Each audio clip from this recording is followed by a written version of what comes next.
I'll never forget the day my mother gave me an ultimatum. We were standing in her pristine kitchen in suburban Portland, the same kitchen where she'd taught me to bake cookies as a child, where we'd had countless heart-to-hearts over tea, where I'd always felt safe and loved, until that moment. "You need to choose, Nora," she said, her voice cold and final in a way I'd never heard before. "Choose between this lifestyle and your family, between Thea and us. You can't have both." I stared at her, my heart hammering so hard I thought it might break through my ribs. "That's not a choice, Mom. Thea isn't a lifestyle. She's the person I love. She's my future. You're asking me to choose between my partner and my family, and that's not fair." "Life isn't fair," my mother said, crossing her arms. "But it is simple. If you continue this relationship with that woman, you are not welcome in this house. You will not be part of family gatherings. You will not receive financial support. You will essentially cease to be our daughter. Those are the consequences of your choice." My choice? I felt tears burning behind my eyes, but refused to let them fall. I didn't choose to be gay, Mom. I chose to be honest about it. I chose to stop hiding and pretending and lying about who I am. And I chose Thea because she's kind and smart and makes me happier than I've ever been. If you're asking me to give that up, to go back to being miserable and closeted just so you don't have to deal with having a gay daughter, then you don't actually love me. You love the version of me you made up in your head. My mother's face went hard. "Then I guess you've made your choice. I want you out of this house by the end of the week. And Nora, don't come back until you're ready to be part of this family on our terms." I left that day with 2 suitcases of belongings and a heart that felt shattered into 1,000 pieces. I was 24 years old, had just finished my master's degree in environmental science, and was suddenly completely cut off from the family I'd thought would always be there for me. Thea held me while I cried in our tiny apartment in Northeast Portland, the place we'd moved into together just 3 months earlier. "I'm so sorry," she whispered. "This is my fault. If you'd never met me, you'd still have your family." "Don't!" I said fiercely. "Don't you dare apologize for existing, for loving me, for being the best thing that's ever happened to me. My mother is the one who should apologize. She's the one choosing conditional love over her own daughter. That's on her, not you." But knowing it wasn't Thea's fault didn't make the pain any less. My mother had been my best friend growing up, the person I told everything to, the one who always had my back. Losing her felt like losing a limb, like part of me had been amputated, and the wound just wouldn't stop bleeding. My father went along with it, as he always went along with whatever my mother decided. My younger sister Ramona called crying, begging me to just do what Mom wanted so the family could go back to normal. My older brother Kellen sent a text that just said, "Disappointed in you," and nothing else. In one conversation, I'd lost my entire family. And for what? For being honest. For loving someone. For refusing to live a lie to make other people comfortable. The first year was brutal. Thea and I both had entry-level jobs that barely paid the bills. We lived in an apartment so small we could barely turn around, ate ramen more nights than I wanted to admit, and struggled to build a life without the safety net I'd always taken for granted. But we had each other, and slowly, painfully, that started to be enough. We made friends in Portland's queer community, found chosen family who celebrated us instead of condemning us. Thea's parents, who lived in Seattle, welcomed me with open arms, treating me like a daughter and never making me feel like an outsider. I threw myself into my work at an environmental nonprofit, finding purpose in fighting for the planet even when my personal life felt like a disaster. And slowly, month by month, the constant ache of missing my mother started to fade. Not disappear. It never disappeared, but became something I could live with, instead of something that consumed me. 2 years after my mother's ultimatum, Thea and I got engaged. We'd talked about marriage before, but had hesitated, both of us still processing family trauma, and uncertain about making big commitments when everything felt unstable. But one night, sitting on the Oregon coast watching the sunset, Thea turned to me and said, "I want to spend my whole life with you. I want to make it official, legal, permanent. Will you marry me?" I said yes without hesitation, and we planned a small wedding at a beach house we rented with friends. Thea's parents were there, our chosen family from Portland, colleagues who'd become friends. The family I'd been born into was notably painfully absent. I sent my mother an invitation anyway, a small act of defiance or hope, or maybe just closure. She never responded. The wedding happened without her, beautiful and joyful and bittersweet, and I tried not to think about the empty seats where my family should have been. 3 years into our marriage, Thea and I started talking seriously about having kids. We'd both always wanted to be parents, and we'd reached a point in our careers where it felt financially viable. I'd been promoted to program director at my nonprofit. Thea was teaching chemistry at a local high school, and we'd managed to buy a small house in a neighborhood we loved. "I want to carry," I told Thea one night as we lay in bed discussing logistics. "I know that's maybe not practical since you have better health insurance and your job has better parental leave, but I really want to experience pregnancy and birth." "Then you should carry," Thea said simply. "We'll figure out the practical stuff. This is about what feels right for you, for us." We started the process of IVF using an anonymous donor, and after 2 failed attempts that left me emotionally wrecked, the 3rd one worked. I was pregnant. We were going to have a baby. I didn't tell my family. What was the point? They'd made their position clear. They didn't want me in their lives, so why would they want to know about my child? But as my pregnancy progressed, and I felt this life growing inside me, I found myself thinking about my mother more and more.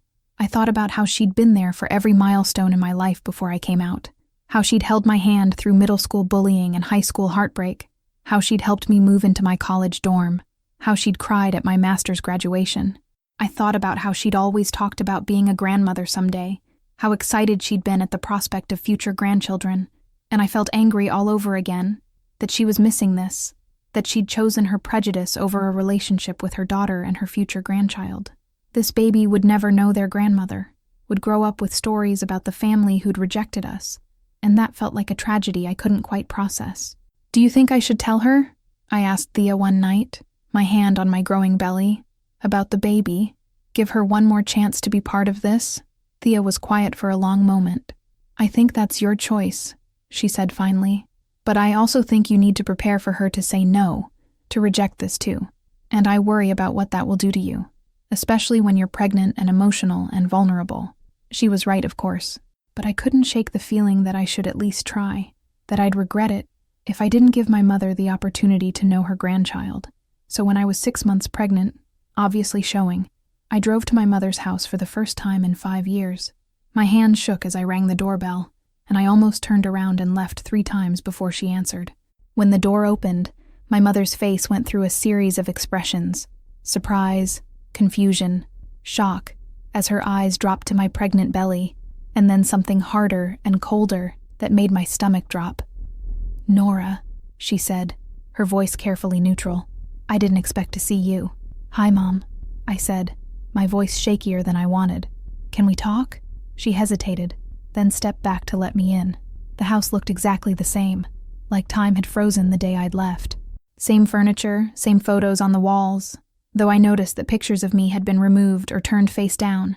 We sat in the living room, an awkward silence stretching between us. "So," my mother said finally, "you're pregnant?" "Yes, 6 months. Thea and I are having a baby in March." My mother's jaw tightened at Thea's name, and I felt anger flare in my chest. 5 years later, and she still couldn't even pretend to be civil about my wife. "I see," she said. "And you came here to—" "What? Rub it in my face that you're continuing down this path?" "I came here to give you a chance," I said, trying to keep my voice steady. "A chance to be part of your grandchild's life, to meet them, know them, be their grandmother. I know we haven't spoken in 5 years. I know you made your position clear, but I thought, I hoped, that maybe a baby would change things, that you'd want to be part of this." "Part of what exactly?" my mother asked, her voice sharp. "Part of watching you raise a child in confusion, without a father, in a relationship that goes against everything we believe in? You want me to validate this choice by playing grandmother to a child being raised in sin." The words hit me like physical blows, each one landing with precision in the most vulnerable parts of me. I stood up, my hands protective over my belly, tears streaming down my face. "This child is not being raised in sin," I said, my voice shaking with rage and hurt. "This child is being raised in love, by 2 parents who chose them, who wanted them desperately, who will love them unconditionally, which is apparently more than you can say about how you raised me." "Nora." "No," I interrupted. "I gave you a chance. I drove here, vulnerable and hopeful and stupid enough to think that a grandchild might matter more than your prejudice. But I was wrong. You care more about your beliefs than about your own daughter or grandchild. So I'm leaving and I'm not coming back. And someday when my child asks about you, I'll tell them the truth. that their grandmother chose hate over love, judgment over family, and pride over her own daughter. I hope that choice was worth it. I walked out before she could respond, drove home with tears blurring my vision, and collapsed into Thea's arms. I tried, I sobbed. I gave her one more chance, and she threw it back in my face. She called our baby a child being raised in sin. How could she say that? How could she be so cruel? Because she's committed to her prejudice more than she's committed to love, Thea said gently, holding me as I cried. And that's on her, not on you. You tried. You were brave and generous, and gave her an opportunity she didn't deserve. But her response tells you everything you need to know. She's not going to change. Our son Jasper was born on a rainy March morning, perfect and healthy and absolutely beautiful. He had my nose and Thea's eyes, and a cry that could wake the dead. Holding him for the first time, looking at this tiny person we'd created through love and science and determination, I felt a love so fierce it was almost frightening. "Hi, baby," I whispered to him. "We're your moms, and we're going to love you so much. You're going to have the best life, I promise." Thea's parents flew down from Seattle and spent a week helping us adjust to parenthood, cooking meals and doing laundry, and holding Jasper so we could sleep. Our chosen family in Portland brought food and gifts and support. The community we'd built showed up in all the ways that mattered. My biological family was notably, painfully absent. No calls, no cards, no acknowledgement that their grandson had been born. And while it hurt, I tried to focus on what we had rather than what we'd lost. Jasper was 6 weeks old when I got the first text from my sister Ramona. "I saw your Instagram post. He's beautiful. I'm sorry I haven't reached out before. Can we talk?" I stared at the message for a long time before responding. Ramona had been 20 when I came out, still living at home and dependent on our parents. She'd been caught in the middle, and while her silence had hurt, I'd understood it was complicated. "You can call," I texted back. She called an hour later, and I answered while holding a sleeping Jasper, Thea sitting beside me for support. "Nora," Ramona said, her voice thick with emotion. I'm so sorry. I'm so sorry for everything, for not standing up for you, for going along with Mom's ultimatum, for letting 5 years pass without reaching out. I was young and scared, and I didn't know how to go against Mom and Dad, but that's not an excuse. I should have been braver. I should have been a better sister." "Yeah," I said quietly. "You should have. I know, and I can't undo those 5 years. But I want to do better now, if you'll let me. I want to meet my nephew. I want to be part of your life, yours and Thea's and Jasper's. I've been doing a lot of thinking, a lot of growing up, and I realize Mom was wrong. About all of it. You deserve love and support, and I want to give you that, even if it's 5 years too late." I looked at Thea, who nodded encouragingly. "Okay," I said. "We can try. But Ramona, I need you to understand. If you're going to be in our lives, you have to actually be in our lives. Not hiding it from Mom, not keeping us secret, not making us feel like something shameful you have to compartmentalize. If you want to be Jasper's aunt, you have to be all in." "I am," Ramona said firmly. "I moved out of Mom and Dad's house 6 months ago. I have my own apartment, my own life. I'm not hiding anymore. I want to be your sister again, for real this time." Ramona came to visit the following week, and the moment she held Jasper, she started crying. "He's perfect," she whispered. "You made a perfect little human." "We did," I agreed, watching my sister bond with my son, feeling complicated emotions about this reconciliation. Over the next several months, Ramona became a regular presence in our lives. She babysat so Thea and I could have date nights, showed up for family dinners, sent us random texts about things that reminded her of us. She was genuinely trying, and slowly, I started to trust it. "Has Mom asked about us?" I asked one night after Ramona had put Jasper to bed, and we were all having wine in the living room. Ramona looked uncomfortable. "She knows I'm seeing you. She's not happy about it. We've had some pretty big fights about it, actually. She thinks I'm betraying the family by having a relationship with you." "And what do you think?" Thea asked.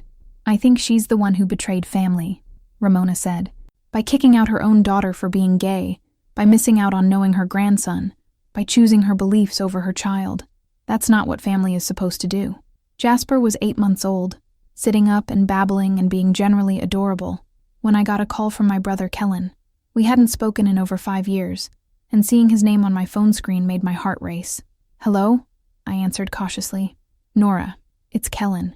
Is now a good time to talk?" "I guess," What's this about? He took a deep breath. I owe you an apology. A massive, inadequate apology for how I've treated you for the past 5 years.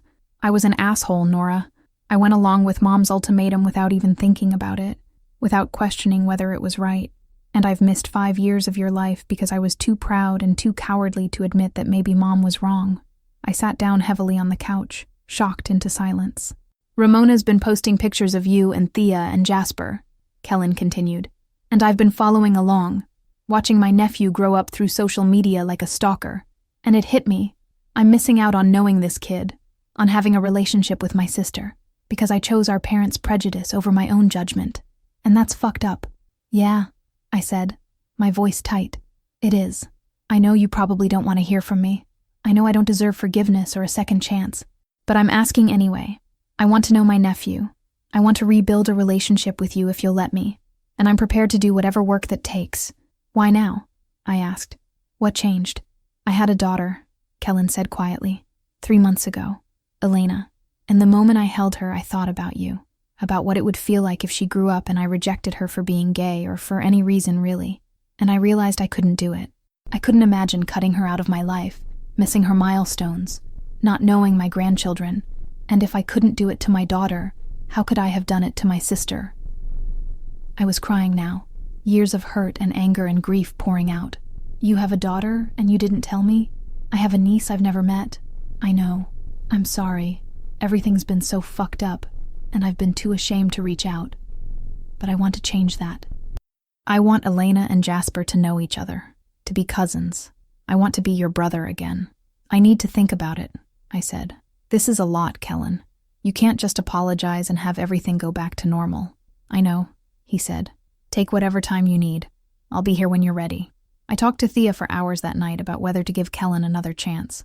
Part of me wanted to shut him out the way he'd shut me out, to make him feel the pain of rejection the way I had.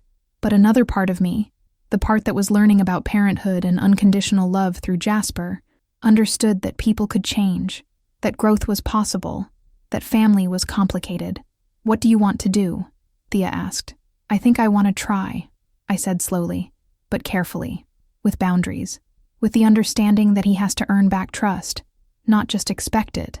So Kellen and his wife Bryn and baby Elena came to visit, and it was awkward and emotional, and also kind of beautiful. Watching Jasper and Elena together, these tiny cousins who were meeting for the first time, I felt hope that maybe we could build something new from the wreckage of our family. Over the next year, both Ramona and Kellen became regular parts of our lives. They attended Jasper's first birthday party, came to family dinners, included us in their own celebrations. We were rebuilding slowly, carefully, learning how to be siblings again after years of estrangement. But my parents remained completely absent. My mother never reached out, never acknowledged Jasper's existence, never softened her position. And my father, as always, followed her lead. Do you think she'll ever change? I asked Ramona one day while we watched the kids play.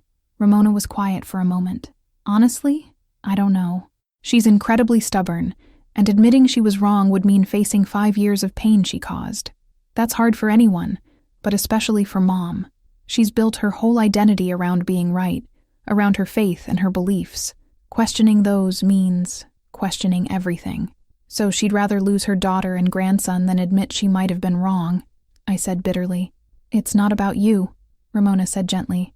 I mean, it is, but it's also about her ego and her fear and her inability to sit with discomfort. That's not your fault, Nora. That's her failing, not yours. Jasper was 18 months old, talking in little sentences and running everywhere, when everything changed. My father had a heart attack, sudden and serious, and was rushed to the hospital for emergency surgery. Ramona called me from the hospital waiting room, crying and scared. He's in surgery now, she said. It's bad, Nora. Really bad. Can you come? I looked at Thea, at Jasper playing with his blocks on the floor, and felt torn. This was the father who'd cut me out of his life, who'd chosen my mother's prejudice over his own daughter. Did I owe him anything? But he was still my father. And whatever our issues, I didn't want him to die without some kind of resolution. I'll be there, I told Ramona. Thea stayed home with Jasper while I drove to the hospital, my heart pounding the entire way. In the waiting room, I found Ramona and Kellen huddled together, looking terrified. And there, Sitting alone in the corner was my mother. She looked up when I walked in, and something complicated crossed her face. Surprise, pain, something that might have been relief. "Nora," she said, standing up. "You came." "Ramona called," I said stiffly. "How is he?" "Still in surgery. They're doing a triple bypass. The doctors say the next few hours are critical." Her voice cracked. "I can't lose him, Nora. I can't." I sat down, maintaining distance between us, and we waited. Hours passed in tense silence, broken only by occasional updates from surgical nurses. Kellen brought coffee that no one drank. Ramona paced. My mother sat rigid and silent, occasionally looking at me like she wanted to say something but couldn't find the words. Finally, at nearly midnight, a surgeon emerged. The surgery went well. He's stable and in recovery. The next 24 hours are critical, but he's a fighter.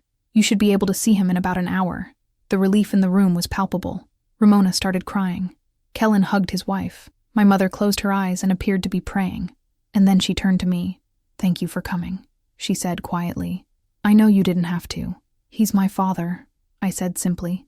"Whatever else has happened, he's still my father." We sat in silence for another moment, and then my mother said, "How is your son, Jasper?"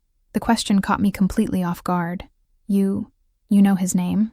"Ramona shows me pictures sometimes," my mother admitted, not quite meeting my eyes. "When she thinks I'm not paying attention." "He's beautiful, Nora. He looks like you did at that age." I felt tears burning. "He's wonderful, smart, and funny, and so full of energy." He started saying "mama" and "mommy" to differentiate between me and Thea. "He loves books and dogs and anything that involves water. I'd like to meet him," my mother said, so quietly I almost didn't hear it. "Someday, if you'd allow it. I know I have no right to ask, after everything, but I'd like to meet my grandson." I stared at her. This woman who'd given me an ultimatum 5 years ago, who'd called my child a baby being raised in sin, who'd missed the first 18 months of Jasper's life. Part of me wanted to tell her it was too late, that she'd made her choice and had to live with it.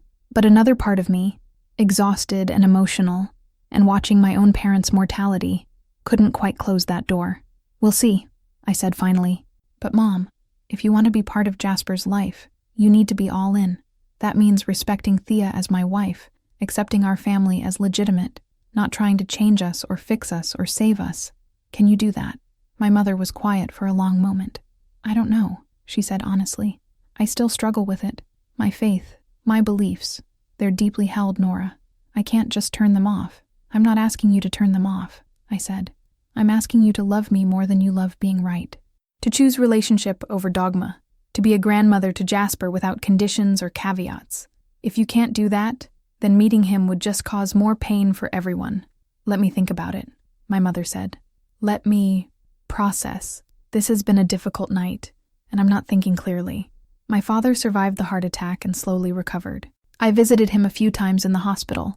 Awkward conversations where we talked around the 5-year gap, rather than addressing it directly. He seemed genuinely happy to see me, asking about my work and my life, though he never mentioned Thea or Jasper by name. "Your mother's been struggling," he told me during one visit, "with everything that's happened, with the choices we made. She won't admit it, but I think she regrets how things went down. She gave me an ultimatum," I said flatly. "Choose between my partner and my family. That's not something you can just regret your way out of, Dad." "I know," he said tiredly. "I know. But people can change, Nora. People can realize they were wrong and try to do better. Your mother's proud, and admitting she was wrong doesn't come easily to her. But I think she's trying. Trying isn't enough," I said. "I need actual change, actual acceptance, not just tolerance or quiet disapproval. If she wants to be part of my life, part of Jasper's life, she needs to actually accept us. Me and Thea and our son.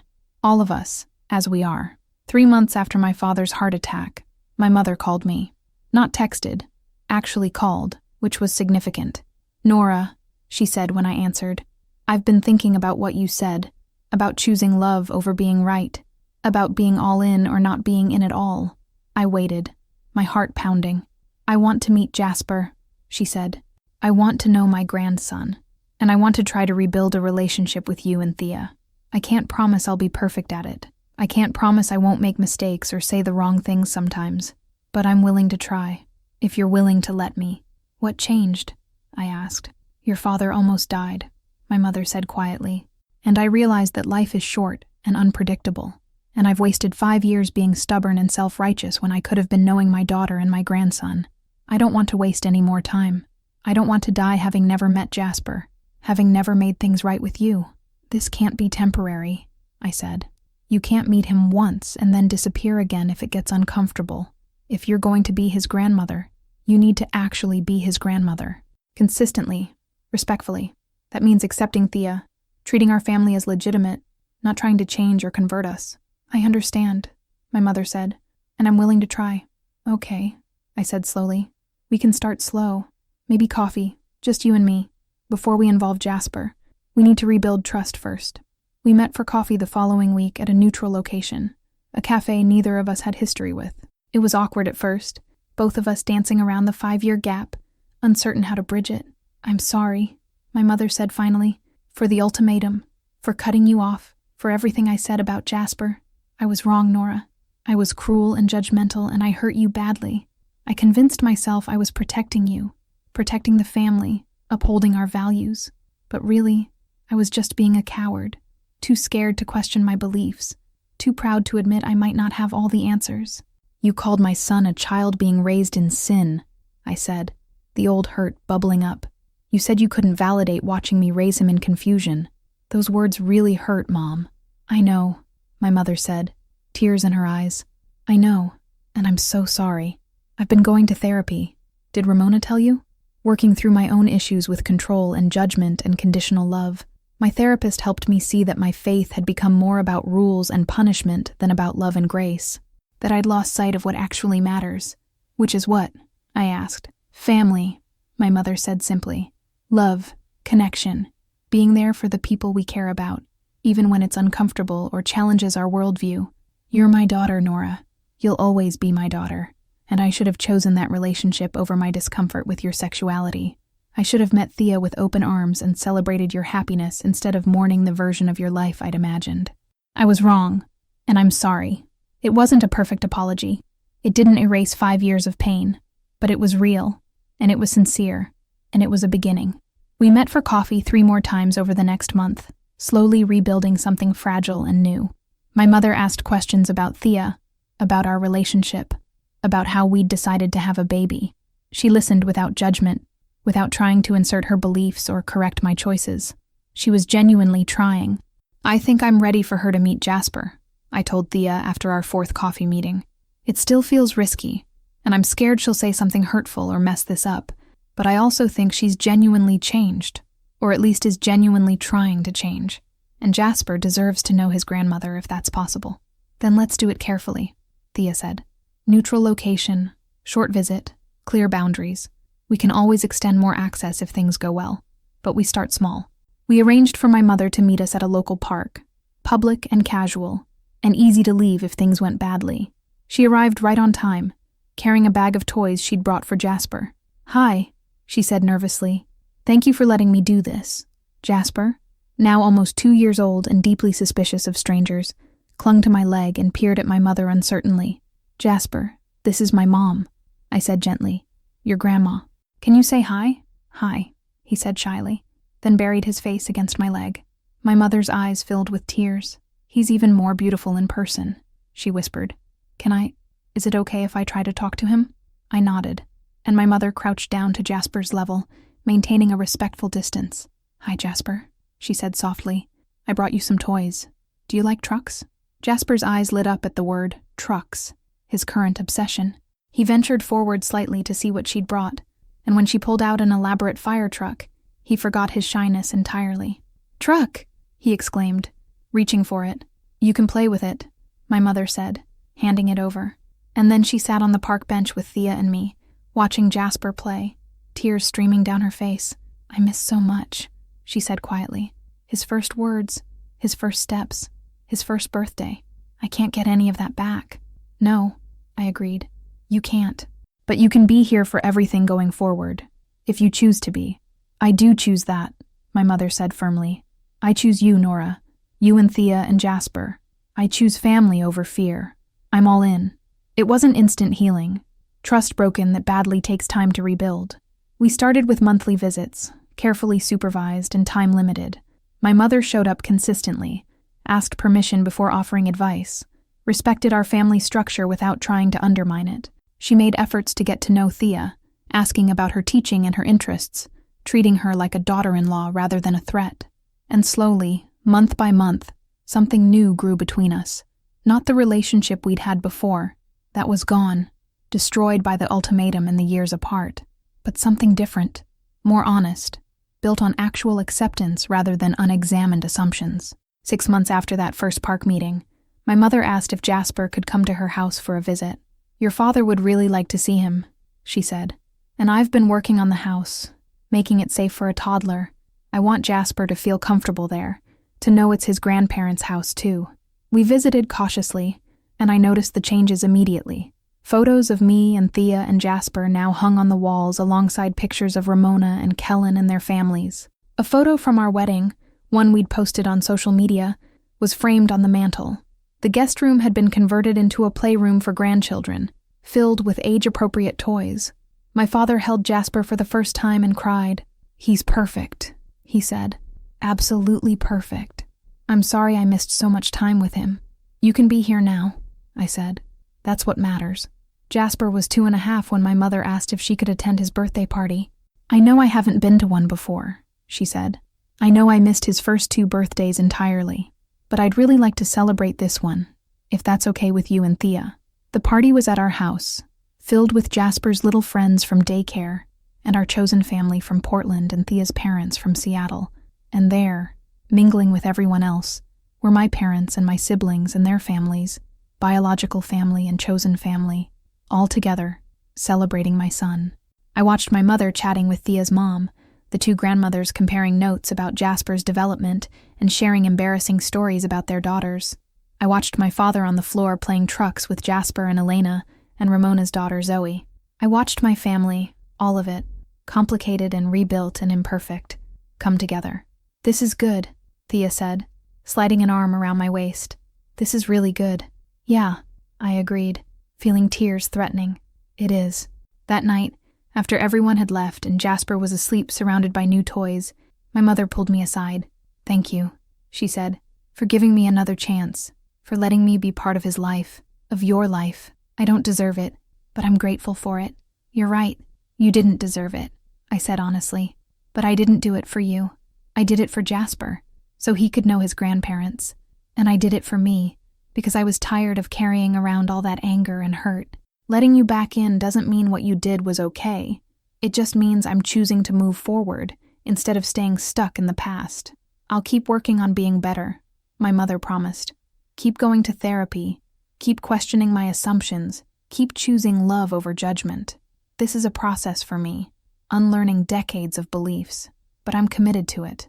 For you, for Jasper, for all of us." Jasper was 3 years old when my mother called, crying, to tell me she'd joined a PFLAG chapter. "I'm the oldest person there by far," she said, with a watery laugh. "But they've been so welcoming, so patient with my questions and my process. And hearing other parents' stories, parents who lost their children to suicide because of rejection, parents who spent decades estranged, it's made me realize how close I came to losing you permanently, how lucky I am that you gave me another chance. I'm proud of you, Mom," I said, and meant it. "I know this isn't easy for you. Thank you for doing the work." By the time Jasper started pre-K, my parents were regular fixtures in his life. They babysat occasionally, came to his school events, celebrated holidays with us. My mother had become someone I could call when I needed advice or support, someone who showed up without conditions or judgment. It wasn't the same relationship we'd had before the ultimatum. That version of my mother, the one who loved me only when I fit her expectations, was gone. This new version was harder won, more honest, built on actual acceptance rather than assumptions. And in some ways, it was better. "I love you," my mother said one night after a family dinner, hugging me goodbye. "Not despite who you are, but because of who you are. All of you. Your career, your wife, your son, your strength. I'm sorry it took me so long to see that. I'm sorry I almost missed all of this. You're here now," I said. "That's what matters." Jasper was 4 years old when we decided to have a second child. We'd always wanted multiple kids, and Jasper kept asking for a sibling. The IVF process was easier this time, less fraught with fear and uncertainty, and I got pregnant on the first try. When we told my parents they were going to have another grandchild, my mother cried happy tears. "Can I throw you a baby shower?" she asked. I missed that with Jasper. I'd love to celebrate this baby properly. The shower she threw was beautiful, thoughtful and inclusive, and genuinely celebratory. She invited Thea's family, our chosen family, her own friends from PFLAG, creating a space where everyone felt welcome and valued. Our daughter Linnea was born on a summer evening, and the first people we called after Thea's parents were mine. They came to the hospital immediately, my mother holding her granddaughter with tears streaming down her face.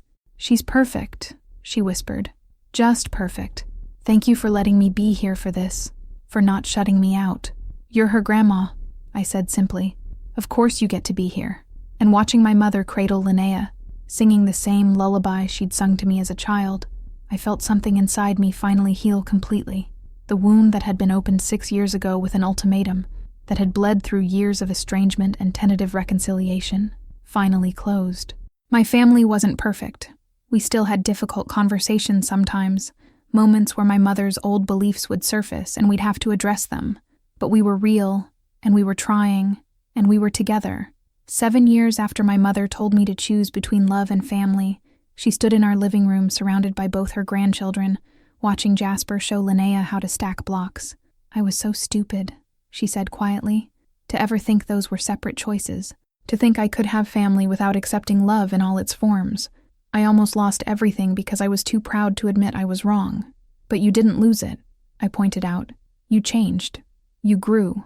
You chose differently. That matters." "I'm writing a book," my mother said suddenly, "about my journey from rejection to acceptance, about what it took to rebuild a relationship with my gay daughter, about the mistakes I made and what I learned. I'm hoping it might help other parents avoid making the same choices I did." "That's amazing, Mom," I said, genuinely surprised and moved. "You inspired it," she said. "You and Thea and the beautiful family you've built. I want other parents to know that change is possible, that it's never too late to choose love over fear, that the relationship with your child is worth more than being right." The book came out a year later and was picked up by several PFLAG chapters as a resource for struggling parents. My mother did talks and workshops, sharing her story with raw honesty about the pain she'd caused and the work it had taken to change. "Some people thank me," she told me after one event. "Parents who say my story gave them permission to evolve, to question their beliefs. But some people are angry. They say I'm betraying my faith, that I'm leading people astray. And I tell them what you told me, that I'd rather choose love than be right, that my relationship with you and my grandchildren matters more than anyone's approval." Jasper was 7, and Linnea was 3 when we had a big family gathering to celebrate my parents' 40th wedding anniversary. Both sides of the family were there, biological and chosen, straight and queer, united in celebration rather than divided by judgment. During the toasts, my father stood up and said something that made everyone cry. 40 years ago, I married the woman I loved," he said, "and I thought I knew everything about what family meant, what love looked like, what a good life entailed. But I was wrong about a lot of things. And 7 years ago, when our daughter came back into our lives after we'd driven her away with our prejudice and our pride, we had to relearn everything. We had to accept that family is bigger than our assumptions, that love is more expansive than our narrow definitions, that the good life is the one you build with the people you love, not the one prescribed by other people's rules." He turned to me and Thea. "Thank you for giving us another chance. Thank you for letting us be grandparents to Jasper and Linnea. Thank you for teaching us that it's never too late to choose love over fear. You saved this family by refusing to give up on it, even when we'd given up on you." Later that night, after the kids were asleep and the house was quiet, Thea and I sat on our porch swing watching stars. "Do you ever think about that day?" Thea asked. "When your mom gave you the ultimatum? When you had to choose between me and your family?" "Sometimes," I admitted. "I think about how terrified I was, how much it hurt, how certain I was that I'd lost everything. And then I think about everything that came after. The pain, yes, but also the growth, building our life together, having our kids, eventually rebuilding with my family on healthier terms. None of that would have happened if my mom hadn't forced that choice. So you're glad it happened?" "No," I said firmly. "I'm not glad my mother gave me an ultimatum, or or that we lost 5 years we can never get back. But I'm glad we survived it. I'm glad we built something beautiful anyway. And I'm glad that eventually my family chose to change and grow. Not everyone gets that second chance. No, Thea agreed. They don't. My mother's ultimatum, choose between love and family, had been meant to force me back into the closet, to make me prioritize her comfort over my authenticity. Instead, it had taught me that love and family weren't separate choices at all, that the family worth having is the one that accepts your love, celebrates it, supports it unconditionally. And in the end, by refusing to choose, by insisting I could have both love and family or I'd have neither, I'd forced my mother to make her own choice. And eventually, painfully, courageously, she'd chosen love too. That was worth celebrating. That was worth all of it. 15 years after my mother told me to choose between love and family, I stood in my backyard watching 3 generations celebrate Jasper's high school graduation. He was 18 now, tall and confident, and heading to college in the fall to study environmental science like his mom. Linnea was 14, all attitude and brilliance, already talking about medical school. My mother was at the grill with Thea, the two of them laughing about something while they argued over proper burger flipping technique. My father sat in a lawn chair holding our newest addition, a foster daughter named Kira, who we were in the process of adopting, adding a 3rd child to our family at ages that made our friends think we were crazy. "Can you believe this?" Ramona said, coming to stand beside me with a beer. 15 years ago, Mom told you to choose. And look at us now. I looked around at the scene. My family, all of it, biological and chosen and everything in between. Kellen's kids playing cornhole with mine. Thea's parents chatting with mine like old friends. Our chosen family from Portland mixed in with blood relatives. No clear delineation between the two. "She calls me every week," I said. "Did I tell you that? Every Sunday afternoon without fail. Sometimes we talk for 5 minutes, sometimes for an hour. But she shows up consistently, the way she didn't for those 5 years. She's trying to make up for lost time," Ramona said. "She can't," I said simply. "Those years are gone. But she can be present for all the years going forward, and that matters." My mother had become one of my closest confidants, the relationship rebuilt stronger for having been broken and repaired. She volunteered at an LGBTQ youth center, using her own story to help other parents navigate having queer children. Her book had helped countless families, and she spoke at conferences and churches, sharing her journey from rejection to radical acceptance. "Your mom asked me something yesterday," Thea said, joining us. "She asked if we'd consider letting her and your dad pay for Jasper's college, not as control or obligation, but as grandparents wanting to support their grandson's education." "What did you say?" I asked. "I said we'd think about it, that we'd need to talk to you, make sure there weren't strings attached. But honestly, I think she's genuine. I think she just wants to help."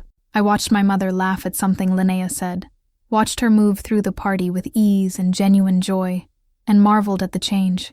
This woman who'd once told me my family would be raising children in sin, now volunteered at pride events, and corrected people who used wrong pronouns, and had become fiercer in her advocacy than I'd ever been. "People can change," I said. I didn't believe it for a long time, but they really can. Jasper came over, his graduation cap askew, his gown already shed in favor of comfortable clothes. "Mom, Grandma wants to know if you have the photo albums from when you were my age. She's trying to prove you were a worse driver than me." "I was definitely not," I protested, but I was smiling. "But yeah, they're in the office. Tell her to knock herself out." After he left, Thea slipped her arm around my waist. "You did good," she said. "With all of this, with rebuilding, with setting boundaries, with letting your mom back in carefully, you created space for healing without compromising yourself. We did good," I corrected. "This was never just my journey. You stood beside me through all of it." As the sun set and the party continued into evening, my mother asked if she could make a toast. Everyone gathered, curious, as she stood with a glass of wine and visible emotion. 15 years ago, she said, her voice shaking slightly, "I made the worst mistake of my life. I gave my daughter an ultimatum. Choose between the woman she loved and her family. And Nora, brave and stubborn and absolutely right, refused to choose. She walked away rather than give up her authentic self, and I let her go. For 5 years I missed everything. Her wedding, the birth of my grandson, countless moments I can never get back." She looked directly at me, tears streaming down her face. "But then I almost lost my husband, and I realized that life is too short and too precious to waste on pride and prejudice.